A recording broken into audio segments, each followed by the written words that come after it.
that saved a wretch like me.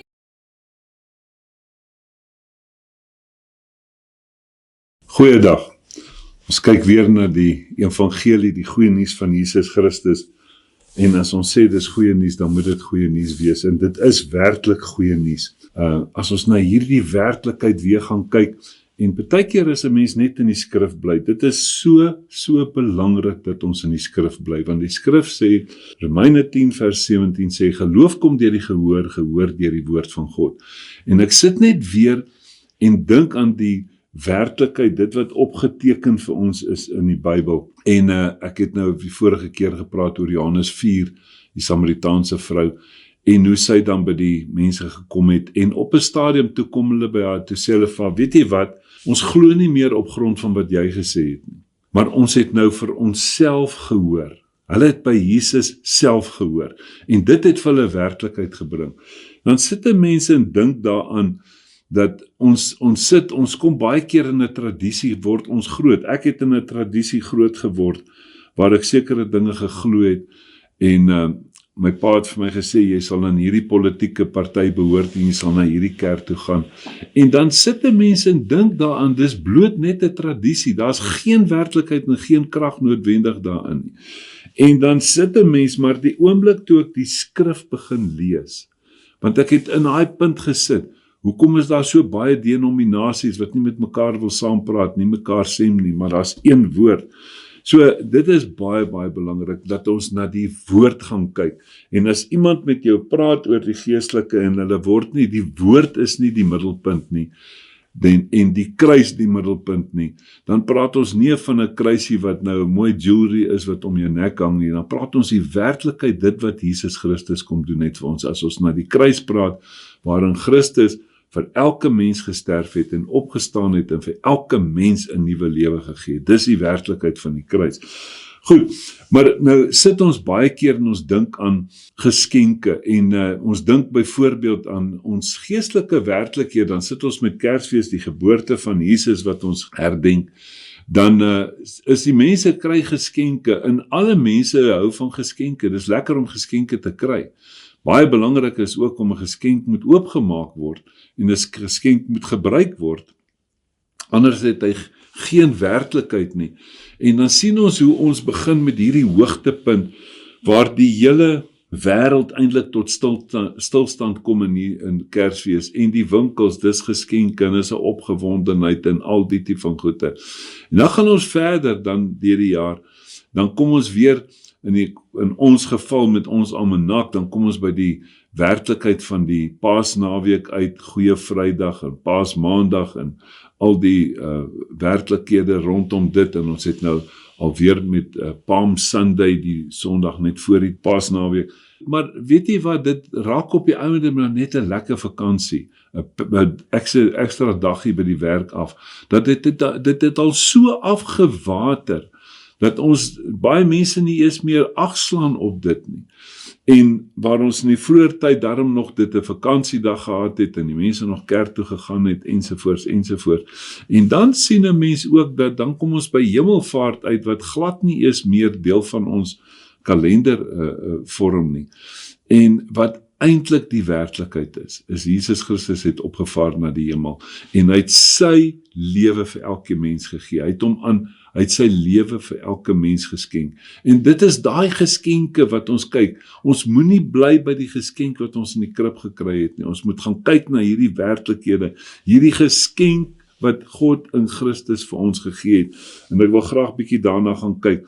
Ons sit nou met die verskillende bedieninge in die skrif, wat vir my belangrik is as ons gaan kyk na die werklikheid van Petrus, en ons gaan kyk na die werklikheid van Paulus en Johannes en Jakobus, wat dan die skrywers na die kruisiging was en na die opstanding was, en die werklikheid wat elkeen van hulle gegee het. En ons kyk byvoorbeeld na Petrus wat 'n groot rol gespeel het, as ons deur die boek van Handelinge gaan kyk, onder andere, waar in Handelinge 9 het Jesus aan Paulus verskyn en vir hom gewys dat hy moet na die heidene gaan, en hy het hom uitgekies, en hy het vir hom gesê, ek sal vir jou toon hoeveel jy nog vir my naam moet ly. En dan gaan jy weer kyk na Petrus in Handelinge 10, dan ontvang hy weer die boodskap van God met die laken, dat hy na die heidene moet gaan, en dit wat God rein gemaak het, kan jy nie meer, mag geen mens meer onrein ag nie. En hy gaan in Handelinge 10, en hy gaan na hoofman Cornelius toe, hy sê vir hom, joh, ek mag nie, ek sê, Jood, ek mag nie hier wees nie, maar okay, kom ons gou, dis dan undercover. Jy weet, en hy begin vir hulle hierdie werklikheid van die sukses van die kruis vertel, en die volgende oomblik toe val die Heilige Gees op hulle. En toe weet hy nie wat om te doen nie, toe besluit hy, okay, nou doop hy die ouens maar. Kom hy terug en toe Jakobus en Johannes dit hoor, toe spat die vonke. Nee, want hoe kon jy so iets gedoen het? En Petrus probeer net vir hulle wys, dat dit wat God rein gemaak het, ek het hierdie droom gehad, of hierdie visioen gehad, en dit is 'n werklikheid. En dan sien 'n mens dat hy selfs in Handelinge 15, dan sê hy, maar God het aan my die bediening gegee om na die heidene te gaan. Maar as ons nou weer in Galasiërs 2 lees, dan sien ons dat Petrus, Jakobus en Johannes het by Paulus gekom en mekaar die regterhand gegee en sê, nee wat Paulus, gaan jy maar na die heidene toe, ons sal teruggaan na die tradisie toe. So, ons moet baie mooi gaan kyk, waar val ons in hierdie bediening wat Paulus gebring het vir die nie-Jood, wat ek is een van hulle, ek weet nie van ander mense nie, maar die heiden is die nie-Jood, wat hy dan van praat. En dan sien ons hoe die werklikheid ontstaan het van die kerk, het die mens deur hierdie tyd gekom met die kerk, en dit was absoluut die Ou Testamentiese kerk gewees, hy het deur die 4 evangelies gegaan, en 'n mens moet ook baie mooi gaan kyk na die 4 evangelies, wat as 'n ware eintlik deel van die Ou Testament is volgens die Bybel, want die Bybel sê vir ons in Galasiërs 3, en hy praat ook daarvan in Hebreërs 9, hy sê 'n testament word net geldig by 'n sterfgeval.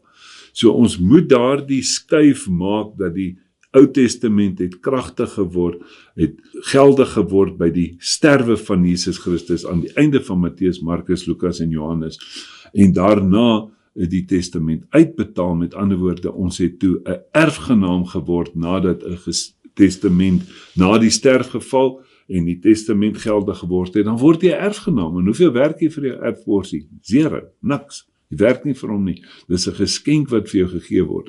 In die 4 evangelies dan sê Jesus self, hy sê, moenie gaan na die heidene nie. Hy stuur sy disippels uit, Matteus 10, hy sê, gaan net na Israel toe, en die verlorenes van Israel. Hy kom by die Sirofenisiese vrou, hy sê, nee man, jy's 'n hond. Ek kan nie die brood wat ek vir Israel gebring het, met ander woorde, ek is die brood van die lewe. Hy sê, ek kan nie hierdie brood vir die honde gee nie. En sy sê, kan ek nie net dalk van die krummels kry nie? En Jesus praat van groot geloof.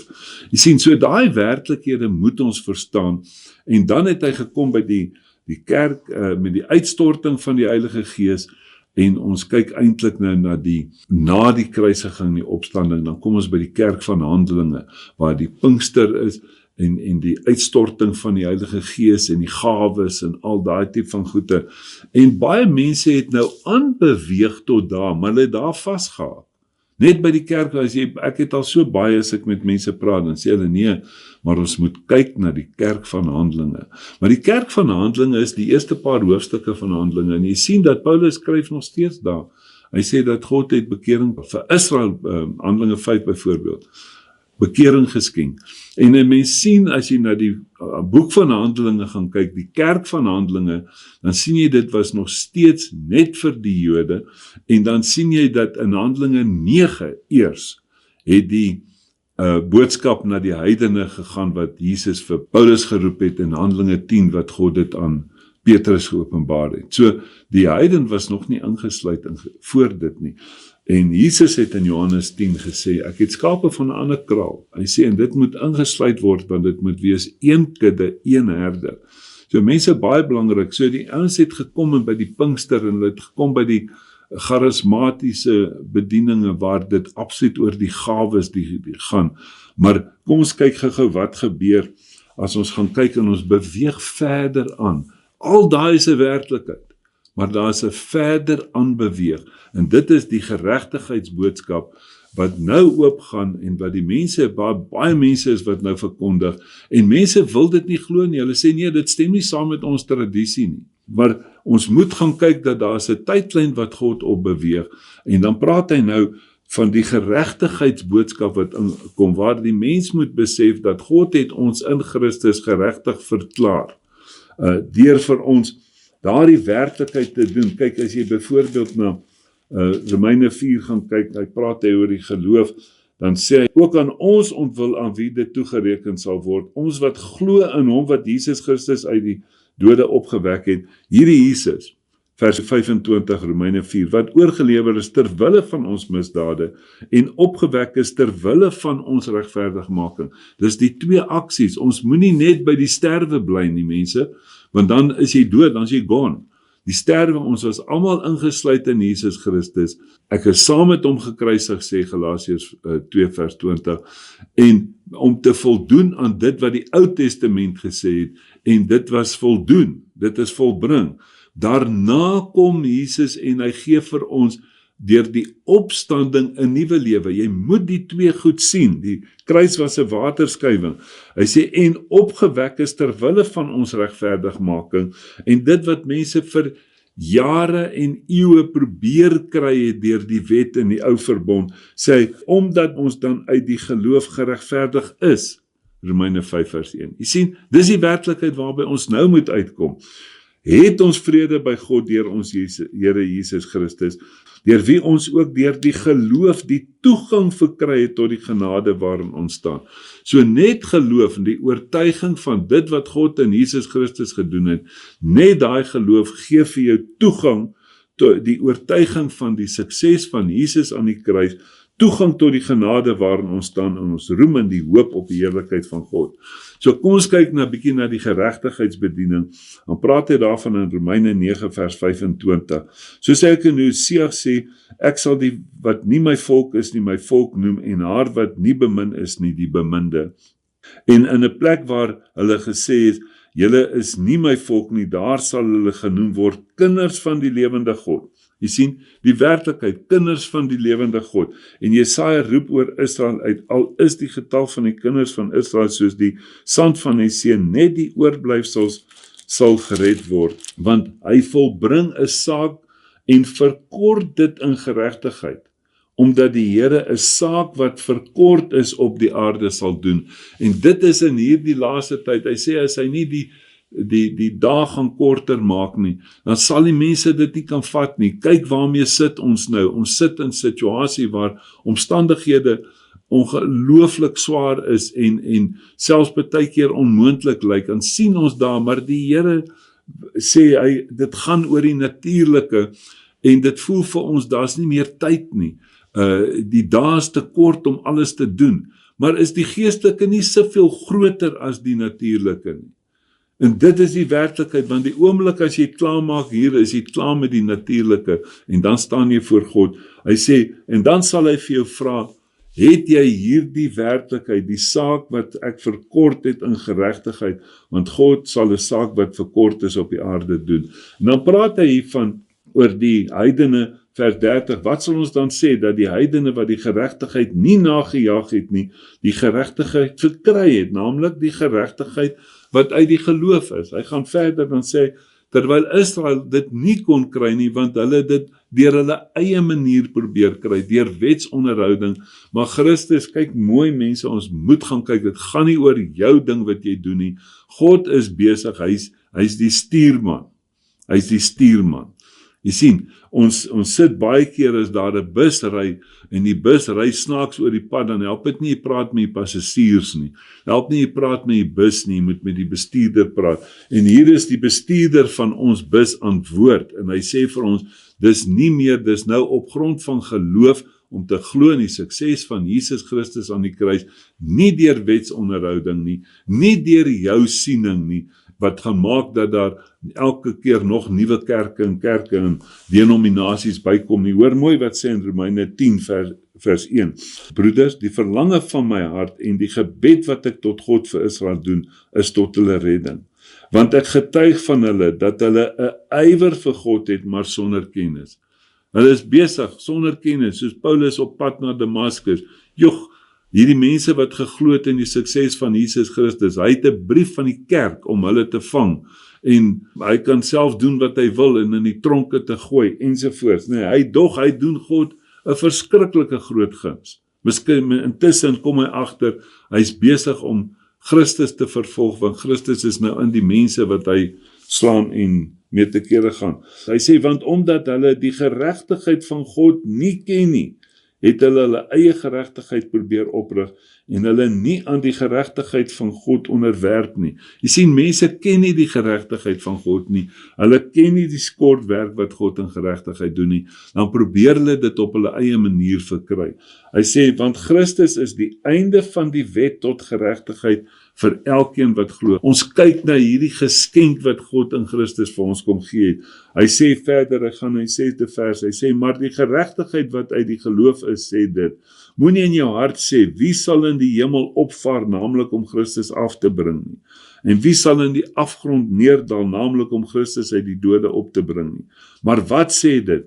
Naby jou is die woord, in jou mond en in jou hart, dis die woord van die geloof wat ons verkondig. In jou mond en in jou hart is die woord van geloof. Dis waar die geloof is. Dan gaan hy verder, dan sê hy wat met sy hart glo. Hoe glo jy met jou hart? Het jy al iemand gesien wat met sy hart glo? Ja, dit is wanneer jy oortuig is oor dit wat God in Christus gedoen het, toe hy sy lewe vir jou gegee het, toe hy sy seun in jou hart uitgestort het. Spreuke 4 sê, bewaak jou hart meer as enige iets. En dan kom hy en dan sê, maar as jy wil by redding uitkom, moet jy Jesus Christus bely, nie sondes bely nie. Dit is die werklikheid. So kom ons kyk na hierdie werklikheid van die geskenke. Kom ons gaan maak van hierdie geskenke oop, wat ons gaan kry. En ons kyk byvoorbeeld in Hebreërs 6, baie belangrik, dat hy praat hier oor die nuwe verbond. Hy sê, vers 13, hy sê, God aan Abraham die belofte gegee, dis die eerste belofte, omdat hy by geen meerdere kon sweer nie, het hy by homself gesweer. En dan kom hy nou weer hier, vers 16, dan praat hy oor die nuwe verbond, dit wat hy in Christus gedoen het. Dan sê hy, want mense sweer by een wat meer is, en die eed van bevestiging is vir hulle die einde van alle teespraak. Jy het nie 'n sê oor dit nie, want dis iets wat God gedoen het. Daarom het God, omdat hy nog kragtiger aan die erfgename van die belofte, die onveranderlikheid van sy raad wou toon, dit met 'n eed gewaarborg. Mense, hierdie groot God, weet ons wie hy? Wat die heelal in sy een hand hou, wat die ontoeganklike lig bewoon. Hierdie groot God kom en want hy ken ons mense, ons hardkoppigheid, en hy kom en hy waarborg dit nog met 'n eed. Dis so belangrik dat ons na hierdie werklikhede gaan agslaan op dit. Kyk mooi wat sê hy verder vir ons hier in die 20ste vers. Hy sê, en sover dit nie sonder eedswering was nie, want hulle het sonder eedswering priesters geword, maar hy met eedswerings, Jesus, dit verwys nou ook na Romeine 4 wat ek net nou gelees het. Deur die een wat aan hom gesê het, die Here het gesweer en dit sal hom nie berou nie, u is priester vir ewig volgens die orde van Melchisedek. In sover het Jesus van 'n beter verbond die waarborg geword. Waarborg, wat is nog gewaarborg in hierdie lewe? Mense, dan sien 'n mens, dit is hierdie werklikheid, en dan kom hy in Hebreërs 11, dan praat hy oor geloof, dan sê hy, sonder geloof onmoontlik om God te behaag, want hy wat tot God gaan moet glo dat hy is, en 'n beloner is vir die wat hom soek. Mense, dan moet ons gaan kyk na die werklikheid. Kom ons maak 'n paar van hierdie geskenkies net oop. Tyd is partykeer so teen ons. Kom ons gaan kyk na 'n paar van hierdie geskenkies wat God in Christus vir ons gegee het.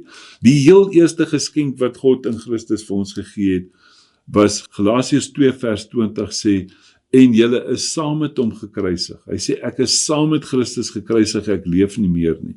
So Christus het vir ons die eerste geskenk gegee, deurdat God ons in Christus gesit het, en die Ou Testament het van jou verwag, jy moet sterf, die loon van die sonde is die dood, maar God weet, as jy sterf, is jy gone, daarom sit hy jou in Christus, en Christus betaal vir jou. Jy was daar, jy was ingesluit in dit gewees, om te voldoen aan dit wat die Ou Testament, die eerste verbond van jou verwag het, die loon van die sonde is die dood. Hy kom en hy sê, Efesiërs 2 vers 1, hy sê, en julle wat dood was in julle sondes, het hy toe lewend gemaak. Jy sien die heel eerste geskenk wat God vir ons gegee het. Hy praat daarvan in Romeine 6, hy sê dat jy het saam met Christus gesterf, maar as jy saam met hom gesterf het en opgewek het, dan gaan jy saam met hom lewe in 'n nuwe lewe. Hy het jou 'n nuwe lewe kom gee. So die eerste geskenk wat God in Christus gedoen het, is om te voldoen aan dit wat die Ou Testament van jou verwag het om te sterf. En hy skenk vir jou sterwe in Christus Jesus. En hy praat daarvan die verlossing. Hy sê in hom het ons die verlossing. In hom het ons nou die verlossing. Ons het verlos van dit wat die Ou Testament sy hande op ons geslaan het. Efesiërs 1 vers 7, Kolossense 1 vers 14, praat hy van dit. Mense, hy kom verder, Handelinge 11, kom ons gaan kyk vers 18. Ons het baie keer so goed wat ons vir mense sê om te doen, maar kyk mooi, die bekering. Almal moet hulle bekeer, maar kyk mooi wat sê hy. En toe hulle dit hoor, het hulle geswyg en God verheerlik en gesê, so het God dan ook aan die heidene die bekering tot die lewe geskenk. God het jou heel eerste, een van die geskenke wat hy vir jou gegee het, is hy het vir jou die bekering geskenk. Die bekering is nie iets wat jy moet jouself bekeer nie. Hy het die bekering vir jou geskenk. Hy sê geloof kom deur die gehoor, gehoor deur die woord van God. En mate hierdie werklikheid hoor, sal daar vir jou 'n lewe kom. Hy kom in 1 Korintiërs 2 vers 12. Hy sê God het nie vir ons die gees van die wêreld geskenk nie. Hy sê die natuurlike weet jy nie eens wat in iemand anders te aangaan nie. Hy sê in die Ou Testament het die mense nie eens geweet wat in God se gedagtes aangaan nie. Want hulle moes by profete en al die ouens moes vir hulle gehoor het, en hulle het altyd gesien, hierdie dinge wat hierdie groot God doen is onverstaanbaar, ons weet nie wat in sy gedagtes aangaan nie. Toe kom hy in 1 Korintiërs 2 vers 12, hy sê, daarom het God vir ons sy gees gegee.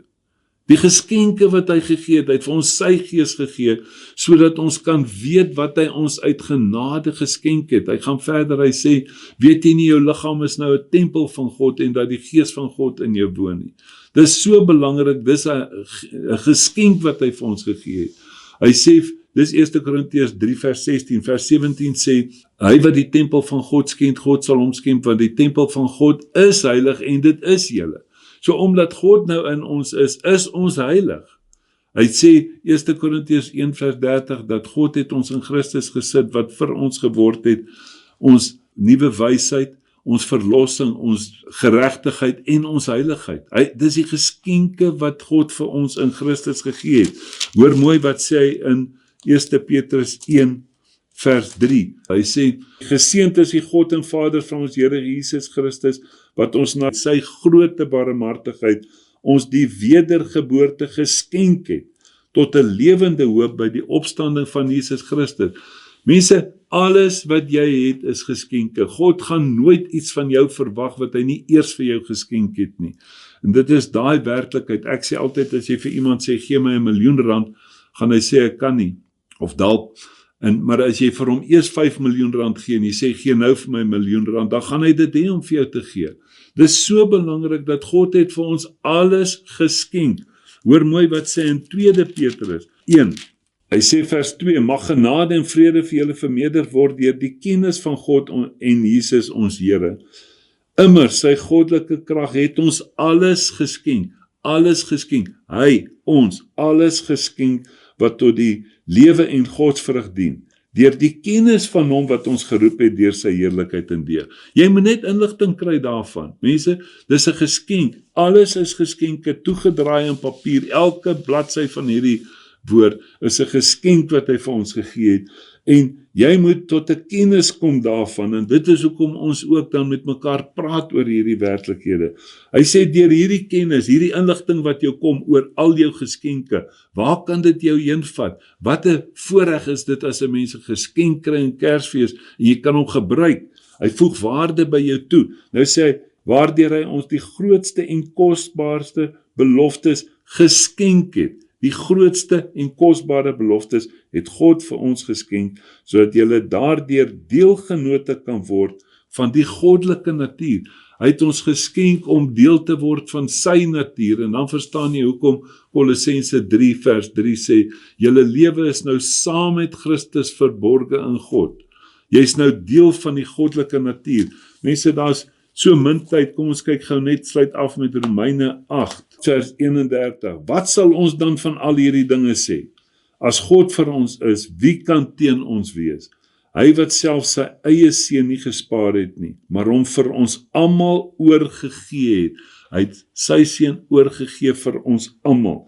Hoe sal hy nie saam met hom ons alles uit genade skenk nie? Dit is die geskenke van hierdie groot God, dat ons nie moet bly by Kersfees nie, maar dat ons moet voortgaan en gaan sien dat ons was ingesluit in sy sterwe, ons was ingesluit in sy opstanding, hy het opgevaar en hy het sy lewe vir elke mens gegee, sodat elke mens dit kan hoor en kan glo, volgens Efesiërs 1 vers 13, en verseël word met die belofte van die Heilige Gees. Amen.